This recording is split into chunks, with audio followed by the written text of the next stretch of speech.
10% आरक्षण मुद्दे को लेकर के कल सुप्रीम कोर्ट ने इसको सही ठहराया। इसी को लेकर कल सुशील कुमार मोदी ने कहा है कि राजद हमेशा जो है सवर्ण का विरोध करती रही है।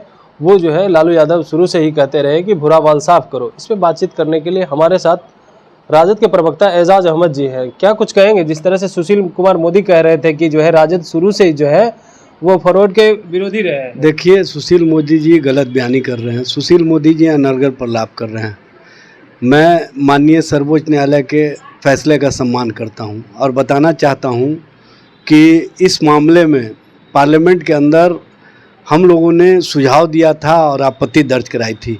और जिन मामलों पर हमने सुझाव दिया था कि जो EWS के आरक्षण की व्यवस्था कराई जा रही है, इसमें वैज्ञानिक आंकड़े का उपलब्ध होना आवश्यक है।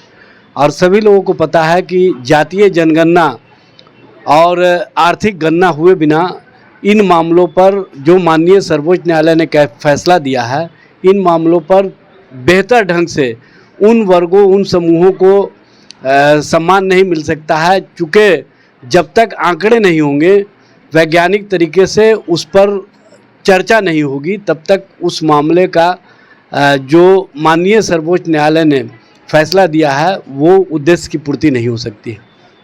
वो तो कह रहे हैं कि जिस तरह से राजद कहते रही है कि ये जो है हमेशा से जो है 10% आरक्षण जो मिल रहा है वो अब सुप्रीम कोर्ट सही ठहरा है। क्या अब जो है राजद जो है सवर्ण से जाके माफ़ी मांगेंगे? देखिए, सुशील मोदी जी जो बोल रहे हैं, सबसे पहले उनको ये बताना चाहिए कि हम लोगों ने जो सुझाव दिया था कि आरक्षण जो EWS का है, इसमें वैज्ञानिक तरीका से आंकड़े उपलब्ध होने चाहिए। हम लोगों ने सुझाव दिया था जातीय जनगणना होनी चाहिए। चूँकि जो भी जातीय आधार पर या आर्थिक आधार पर आंकड़े उपलब्ध हैं वो 1931 की गणना के अनुसार है, जबकि 2001 में गणना हुई थी आर्थिक और सामाजिक स्तर पर, लेकिन उसका रिपोर्ट लेआउट नहीं किया भारतीय जनता पार्टी की सरकार ने।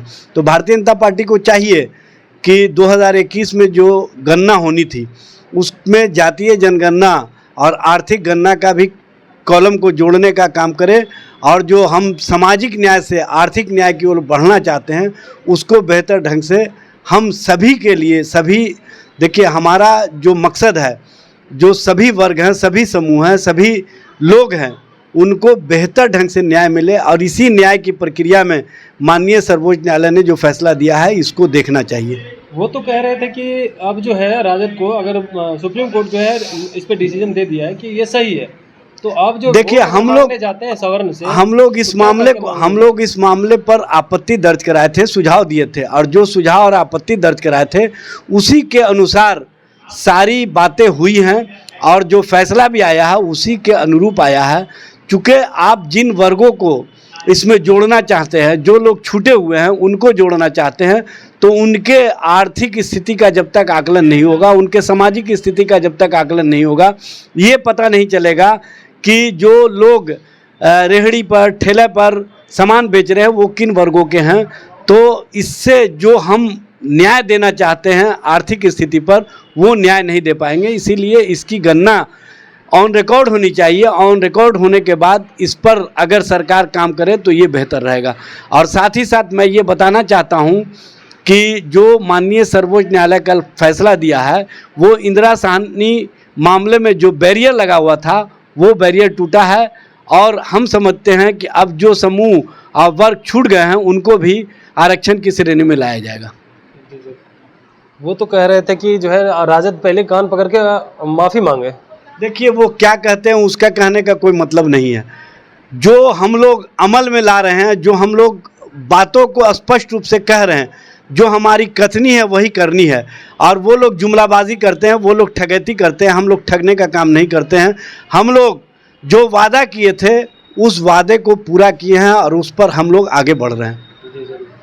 तो आपने सुना, हमारे साथ थे राजद के प्रवक्ता एजाज अहमद। उन्होंने साफ तौर पे कहा है कि हमारा जो है हमेशा से सामाजिक न्याय के लिए लड़े हैं, और जिस तरह से ये निर्णय आया हम इसका स्वागत भी करते हैं। लेकिन सुशील कुमार मोदी कुछ भी कहते रहते हैं। तो फिलहाल इस खबर में इतना ही। कमलेश कुमार, देशवा न्यूज, पटना।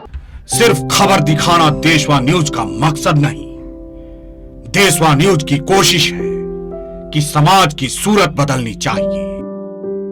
देशवा न्यूज पर वीडियो देखने के लिए लाइक करें, सब्सक्राइब करें, साथ ही बेल आइकन दबाना न भूलें।